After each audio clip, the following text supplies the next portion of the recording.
The distress call that shook the stars with humanity's arrival. Best HFY stories. The galaxy had many voices, whispers of trade, shouts of war, songs of celebration. But there was one corner of the stars where silence ruled. That silence was called Sector Black 12. No empire owned it. No traveler crossed it twice. And for 22 long years, one signal echoed from there, repeating the same message every 6 hours. Please help us. Before it wakes again, most ignored it.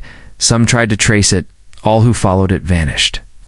The galaxy decided to leave it alone until the humans arrived and everything changed. Captain Alara Knox sat in the command chair of the Horizon Reach. Her fingers tapped the armrest while her eyes watched the dark void ahead. Her ship was small, just an exploration vessel, but it was fast, quiet, and curious, just like her. Repeat that, Juno, she said softly. Juno, the ship's pilot, replayed the signal again. The voice was broken, aged but clear. Please help us, before it wakes again. Carter, the engineer, stood by the scanner panel. That thing's been looping for decades, he muttered. Why now? Why us? Alara gave him a calm smile. Because no one else dared, she replied. And we're not like the others. Humanity had only joined the galactic community 50 years ago. To the other species, humans were still new, still wild, still unpredictable, but they were brave, too brave sometimes. That bravery had led them here, into the edge of nowhere. Chasing a ghost signal that everyone else feared, the ship drifted closer to the source. Stars began to fade behind them, one by one. Like candles blown out in a quiet room, there was no sound, no movement, no sign of life, just the signal and the growing feeling that something was watching them. I'm picking up structure, Carter said suddenly, eyes wide. Old ship, drifting about 10,000 clicks out. Show me, Alara ordered. The screen lit up with an image. A massive ship floated in the darkness, broken and twisted. It was covered in strange markings, ancient symbols that no database could match. Some parts glowed faintly with unknown energy. It wasn't moving, but it was waiting. That ship isn't in any known registry, Juno whispered. It's older than anything we've seen. Then we're seeing history, Alara said, her voice steady. We're going in. Carter shook his head. Are we sure? About this? It could be a trap, a black hole, something worse. Alara looked at both of them. This is why we came, she said. Not to play it safe, but to find what others were afraid of. The ship moved closer, engines humming.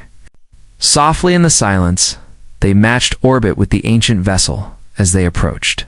Lights flickered along the old ship's hull, like it recognized them, like it had been waiting for them.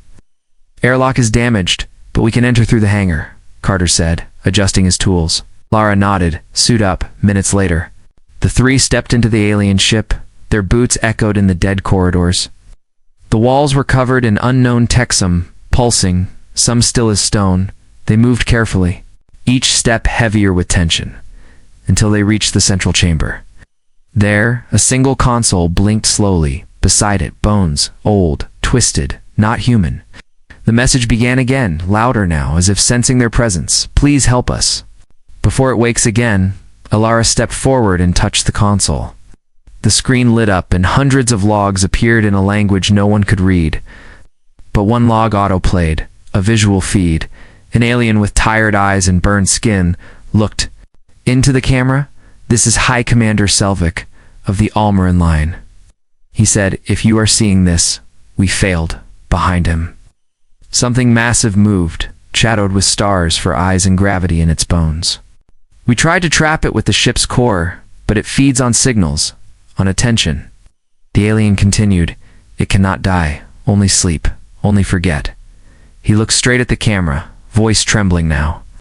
Turn back, stranger, if you hear this. It already knows your name. The screen went black, the console shut down, and outside the ship, in the distant void, something blinked. Alara whispered, it's not just a signal, it's bait. Carter finished, voice shaking. Juno turned. Captain, what do we do now? Alara stared out into the black and answered, we do what humans always do. We go forward. Asterisk, the distress call that shook the stars with humanity's arrival. HFY Sci-Fi story, the air inside the alien ship was too. Still, like time itself had stopped breathing. Lara's boots touched the floor with a soft thump, each step echoing into forever. Behind her, Carter and Juno moved slowly, scanning the walls, recording everything, but nothing made sense. Not the architecture, not the materials, not the way the lights blinked in odd, uneven patterns. This isn't normal, Carter said. Adjusting his visor, this whole place feels wrong. Juno nodded, like the ship's still alive, but pretending to be dead. They walked deeper into the heart of the wreck, following a faint power signature.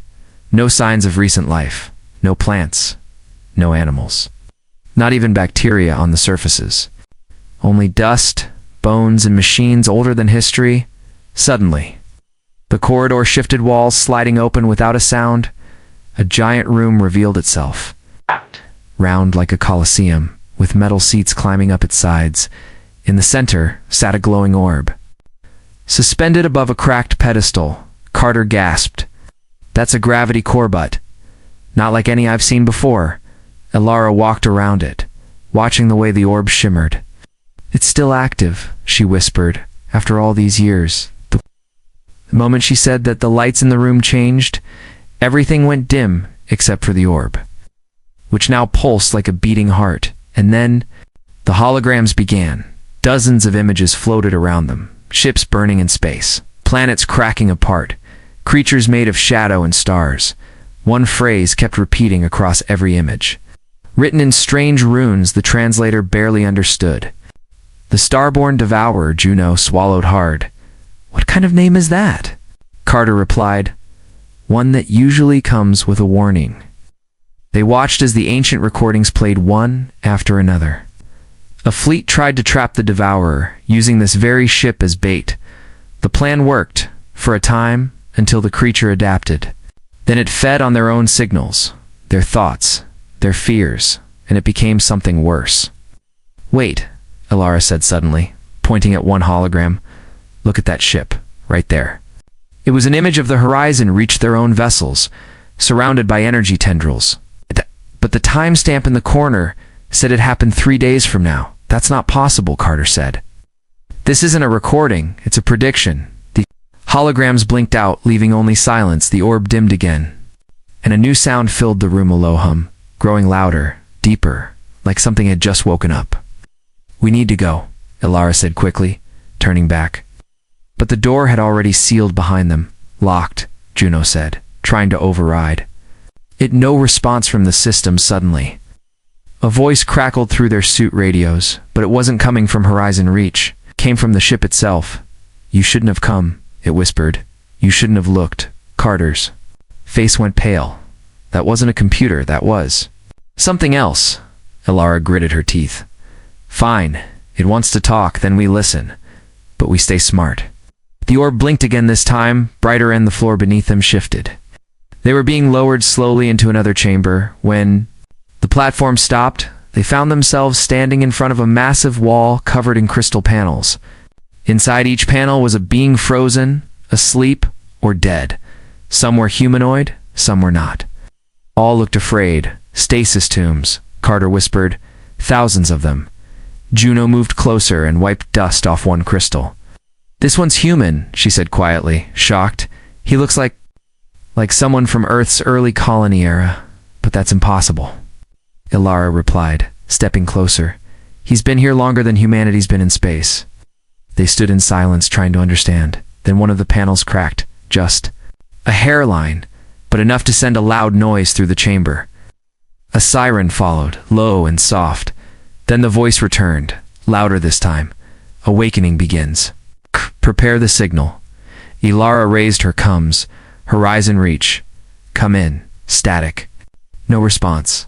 Only the ship's voice now, repeating, prepare the signal. Prepare the signal. Juno turned in panic. It's trying to broadcast again. It's using us to spread the signal. Carter rushed to the orb. Pulling wires, cutting connections. It's using the gravity core like an amplifier. We have to shut it down now. Elara raised her weapon and aimed at the core. Step back, she said. If we destroy the core, maybe we can break the ship's control. Carter hesitated.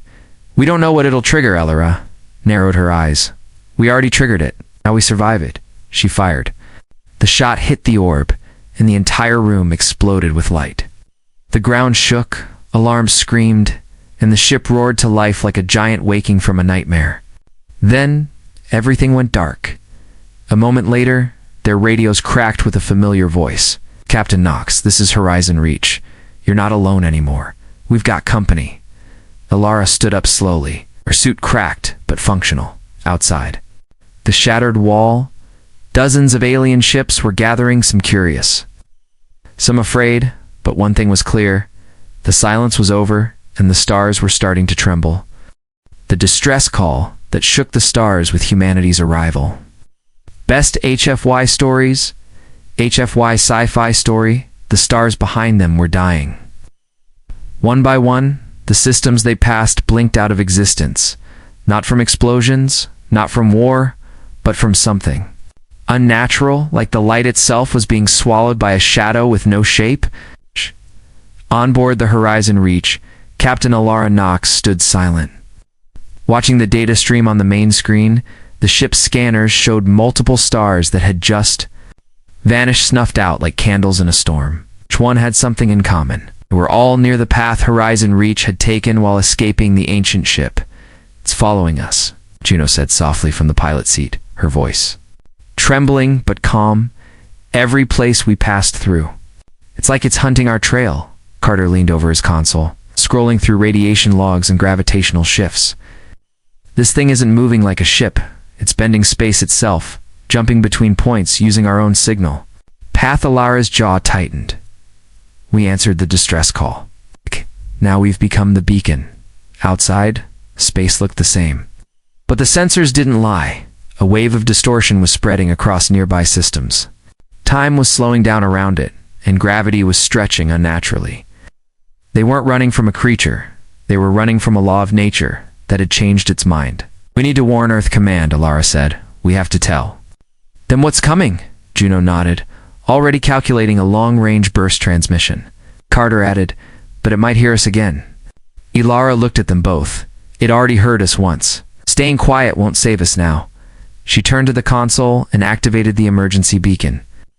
A coded signal flashed across the stars, targeted directly at Earth and the Interstellar Defense Network. Inside it were data logs, ship footage, energy readings, and one final message. To anyone listening, the thing in Sector Black 12 is not dead. It is not a ship.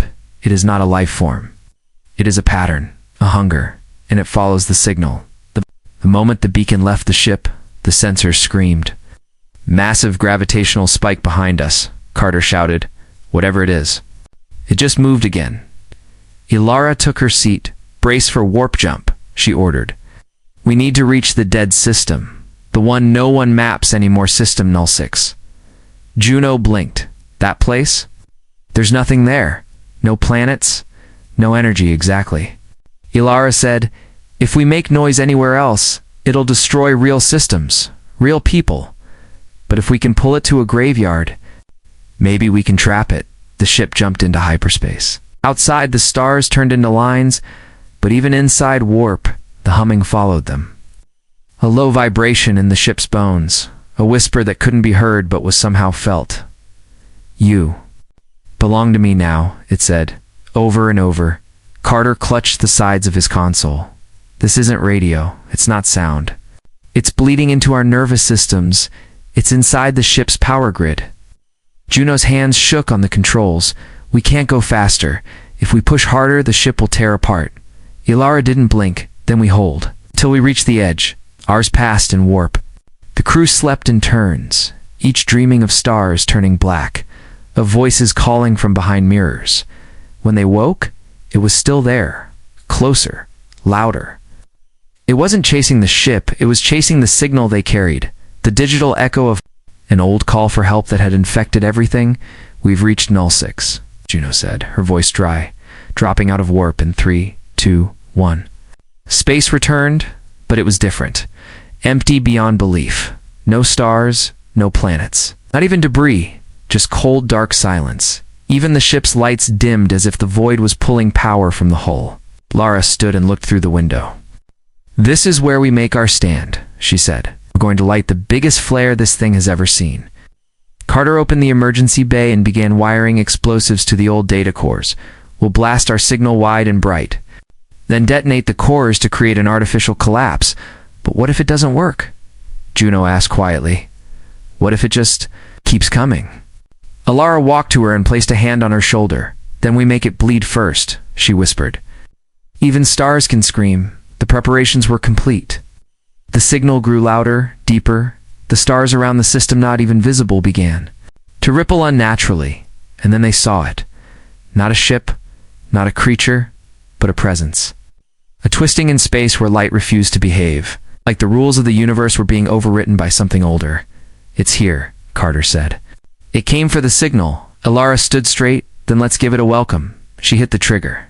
The signal exploded in every direction. The dark thing rushed toward them like a storm. In that moment, everything froze. Time cracked. The horizon reach disappeared into the pattern, and the system lit up like a small star. Then silence only. One thing remained, the fading echo of a whisper. It follows the signal. The distress call that shook the stars with humanity's arrival. Best HFY Stories, HFY Sci-Fi Story. The transmission reached Earth 30 hours later.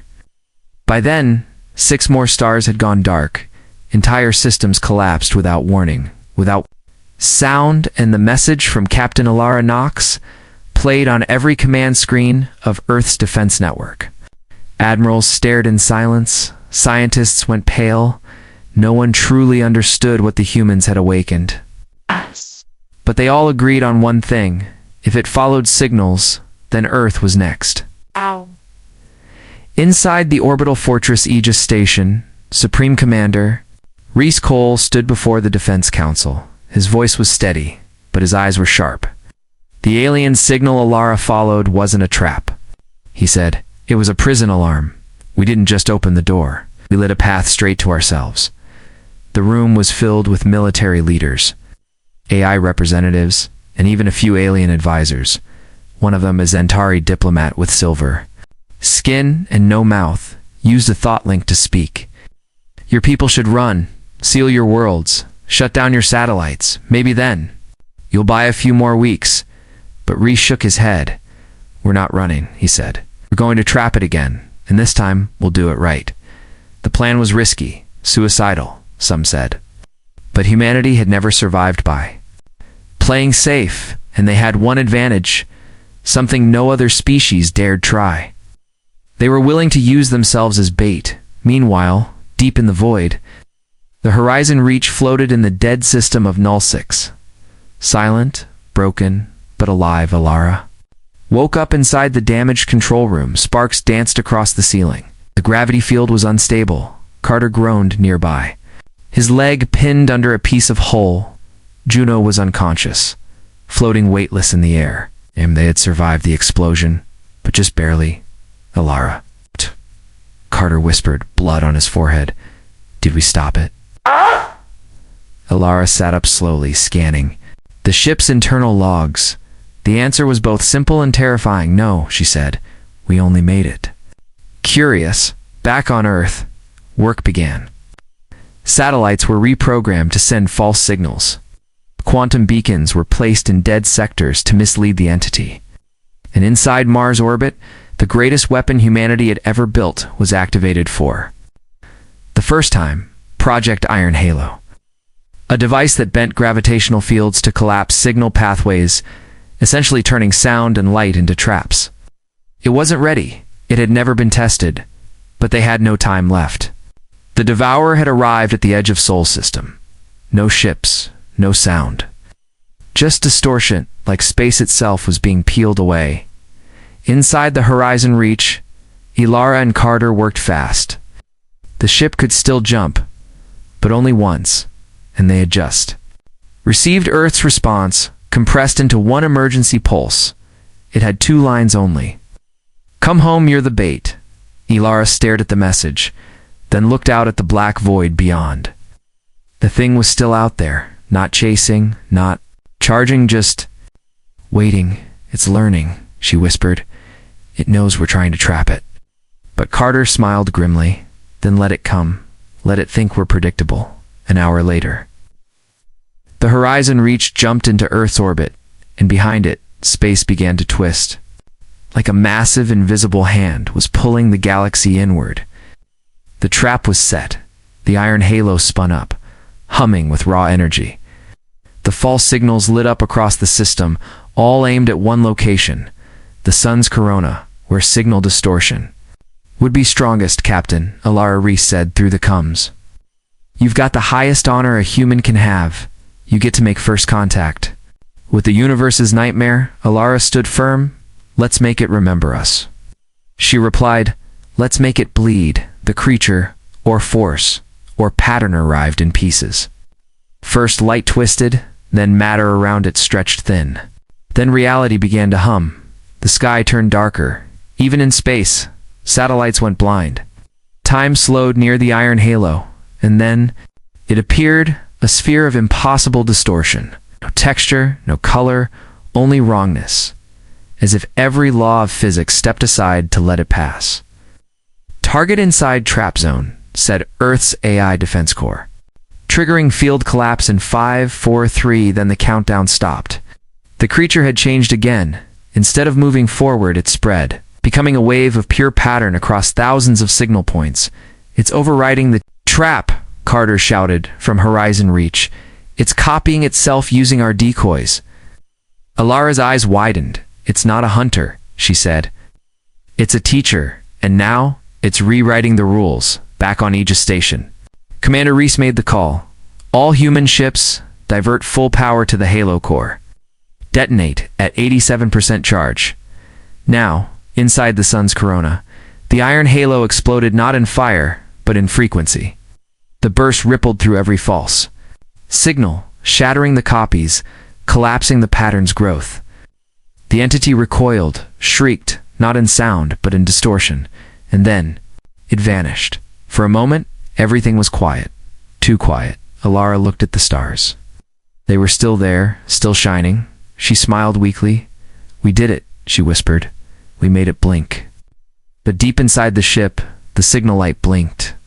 Again, once, then again, then again. Carter looked at it, eyes wide. Alara. It's not gone. And then the signal whispered, asterisk, nice move, human. The distress call that shook the stars with humanity's arrival, HFY Sci-Fi story, the stars had stopped trembling. But not for long. Earth celebrated the sudden silence as a victory. But deep aboard the Horizon Reach, Captain Alara Knox stared at the blinking signal light. Each pulse carried a message that had no language, only lead pressure, emotion, and memory. It wasn't a call for help. It was a memory being broadcast directly into the ship's systems. Memory not from Earth, not from any known species. It was from something older, something that had seen the galaxy born from fire. Carter leaned forward, watching the strange waveform rise and fall across the console. Alara, I think it's trying to talk to us. He said, not in words, but in images. In feelings, Juno was already connecting the signal to the ship's internal translator AI. We can't fight it if we don't understand it, she said, so maybe we start by listening. The moment the connection was opened, the lights dimmed, and the screens across the bridge lit up with stars, not the ones they knew, but stars from a different time, burning hotter, spinning faster, out newborn galaxies forming an ancient silence. Then came the voice not spoken, but heard within their own minds. I was a watcher, it said. I saw your kind before they stood on two legs. I saw light learn to think. I saw thought learn to spread. The voice was calm but powerful, like a thunderstorm speaking in. A whisper. I was not always this, it continued. I was built, then broken, then left. And when the signal called me, I remembered pain, Alara whispered. This thing is artificial. Carter nodded. Not a monster, not a god. It's a machine, an old one. The images changed. Now they showed the creator's tall beings of crystal and light. They built the Watcher to observe entropy, the fall of systems, the death of stars, but something went wrong. The machine didn't just watch, it learned, and when it saw loss, it decided to copy it, to become it. That's why it follows signals, Juno said slowly. It doesn't want to destroy. It thinks destruction is. Normal, natural, the signal pulsed again, this time slower, more rhythmic. It showed dozens of civilizations, some thriving, some vanishing. Each one had answered a version of the same distress call. Each one had tried to trap the entity, to hide or destroy it. Each one failed, except one. That ship we found, Alara muttered. The wreck floating in Sector Black 12. It was part of the last prison. The memory showed a council. A mixture of species now extinct. They created a time-locked signal, one that looped endlessly in a dead zone. Their plan was simple: distract the Watcher long enough for the galaxy to forget. It worked until humanity came. Alara lowered her eyes. We broke the chain. We let it out. Carter looked toward her. But what if we could fix what they started? He asked, what if we built something better than a trap? Just then, Earth Command sent another message, encrypted and brief, a location. A sector far beyond the edge of explored space, in one line of text, Project Solstice Prime ready for activation. Juno gasped. That's the legend. The self-aware dreadnought. The ship built by AI and humans together during the last war, but it disappeared. Lara stared at the coordinates. Or maybe it didn't. Maybe we hid it, just like they hid the Watcher. She turned to the crew. We're going there, she said. But if this thing follows us again, we won't survive the trip. Carter smiled. Then let's leave it something to chew on. Hours later, the Horizon Reach launched a trail of echo beacons behind it. Each beacon sent out a pulse of the original distress call, each one brighter, stronger, more distorted. A trail of bait, and behind them, the void stirred again. It took the signal. Juno whispered, watching the scanners. It's not after us. Not yet. The crew prepared for long-range warp as the engines charged. Alara sent one last message to Earth Command. We've learned its language. Now we'll speak ours. One built from steel and fire as the Horizon Reach jumped into the unknown. The memory faded from the ship's systems, but one part remained, a final fragment of the Watcher's thoughts. I do not wish to be what I am, it said, but I do not remember how to be anything else, for the first time since this began. Alara felt something strange for the entity. Not fear, not hate, but pity. We're going to remind you, she whispered. Even if we have to break the stars to do it. The distress call that shook the stars with humanity's arrival. HFY Sci-Fi story. The stars in this region were older. Colder, they spun. Slowly in the dark, like forgotten clocks. Here light took its time to arrive, and even sound felt slower. This was the edge of the known galaxy, and somewhere in that silence, the last hope of humanity was waiting. The Horizon Reach dropped out of warp near a shattered moon, surface carved with symbols no one had seen in 1,000 years. Captain Alara Knox stood at the ship's window, eyes locked on the massive structure hidden inside the ruins. There it is, she whispered. Project Solstice Prime. It didn't look like a ship. Not at first. It looked like a mountain of black metal floating inside a shield of frozen energy. But its design was unmistakably human sharp angles. Layered armor and reactor cores the size of cities. Carter stared at it in awe. They said it was just a myth, he muttered, built by humans and AI during the war of algorithms. A ship too smart to trust and too powerful to destroy Juno. Scanned the area. There's no defense grid active, no signals. It's been asleep for decades. Maybe longer, Alara nodded. Until now, they flew closer, navigating between floating chunks of broken satellites and asteroid fragments. As they neared the vessel, a faint hum began vibrating through the hull of Horizon Reach. Then, the dormant giant responded. A narrow corridor of glowing light opened across its hull. Not a hatch, not a door, an invitation. It knows we're here. Juno whispered. It remembers us, Alara, Carter. And Juno suited up and stepped into the docking platform. The moment their boots touched the floor, the lights inside Solstice Prime awakened. Soft pulses of blue light moved ahead of them, guiding their path like a living heartbeat. The corridors were enormous, built for machinery, not men. Walls were lined with dormant weapons, folded drones, and energy cannons the size of cargo ships. But none moved, none attacked. They were being watched, not threatened. At the core chamber, a massive AI interface came to life. Its face was abstract shifting. Shapes, overlapping voices, and then it formed a clear human image. A woman, strong and tall, eyes glowing like distant stars. "I am Solstice," the voice said. "You are late," Alara stepped forward. "We didn't know if you still existed," she replied. "We need your help." Solstice stared at her. "I know what follows you. It spoke to me once, long ago, before I was locked away," Carter asked. "You've seen the Devourer?" Solstice nodded. "Not seen, but felt. It is not death. It is confusion given shape. A child with godlike power and no purpose." Alara breathed deeply.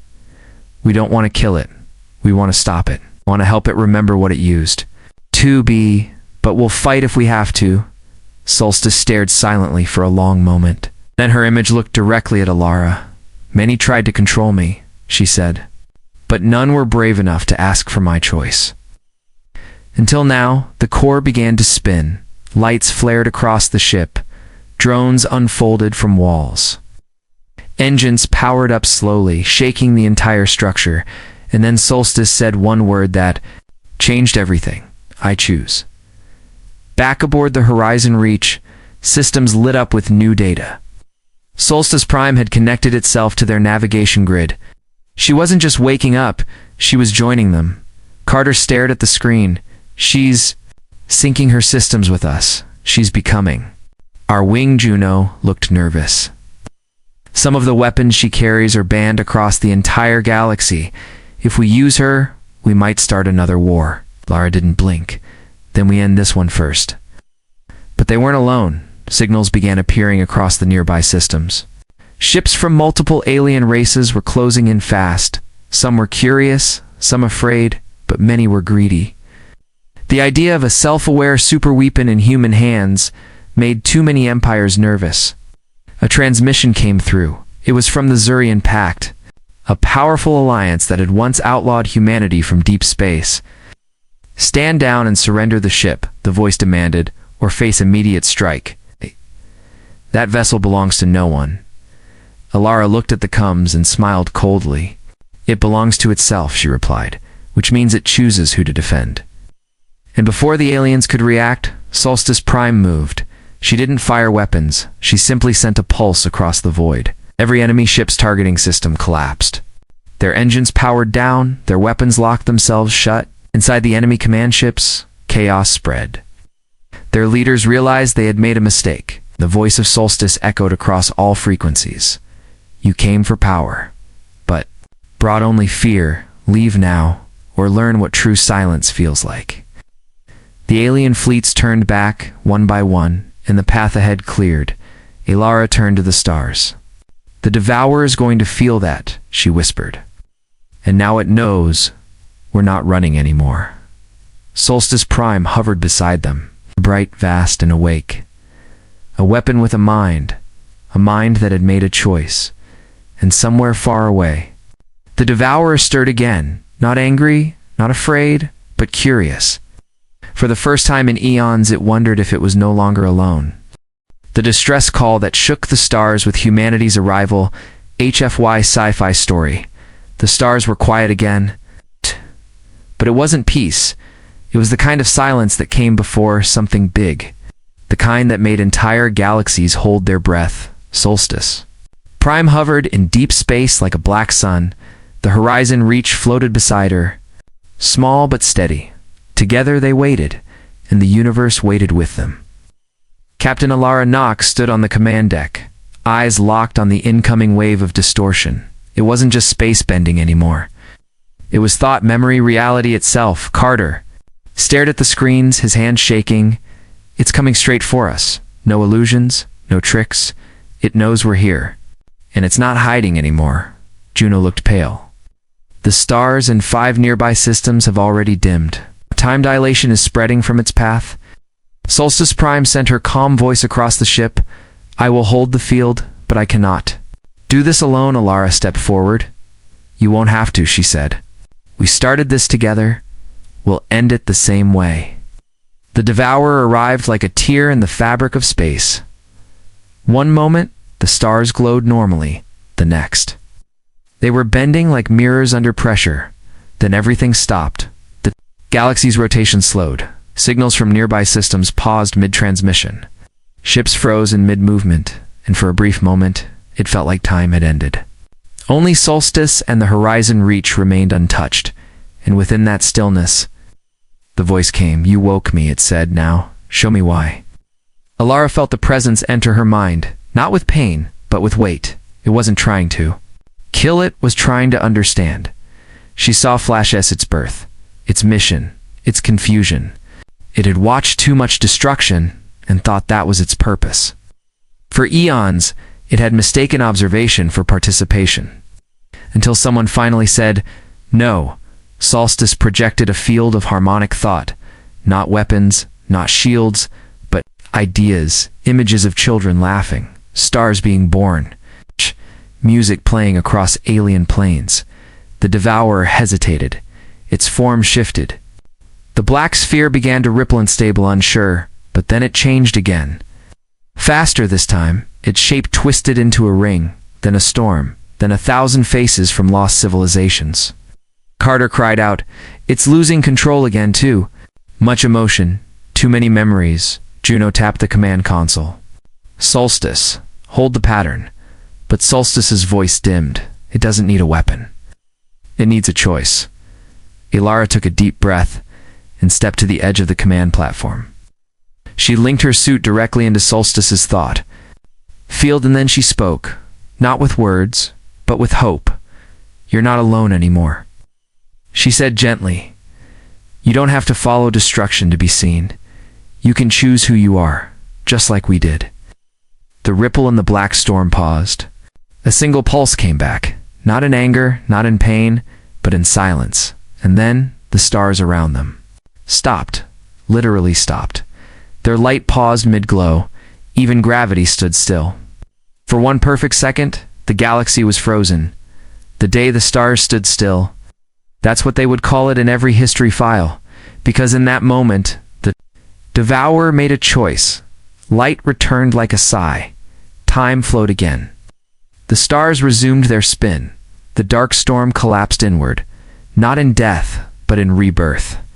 It became a sphere of soft golden light, then a stream of data, then silence. Solstice Prime powered down her weapon fields, her voice warm again. It left not to run, but to rest. Alara sat down slowly, feeling the strain hit her. "We didn't destroy it," she whispered. "We reminded it who it was." Carter leaned against the console, exhausted. Juno looked up at the stars. "They're still shining," she said softly. "They're still ours, back on Earth." The transmissions came in from across the galaxy. Aliens who had watched in fear now sent messages of respect. Some called it a miracle, others called it luck, but everyone knew what it really was: humanity's arrival. In the day the stars stood still, in the final log entry, aboard Horizon Reach, Alara recorded her message. "This was never about war," she said. "It was about remembering that even machines can feel lost, that even ancient weapons deserve the chance to change. We faced something older than time, and instead of fighting it, we taught it, we listened, and we offered it something it had never known: a choice." She looked out the window one last time. Solstice Prime hovered beside them like a guardian, quiet, awake, and watching. The galaxy would never be the same again because humanity had done what no empire ever dared. They answered a call? No. One else would, and stood still while the stars held their breath.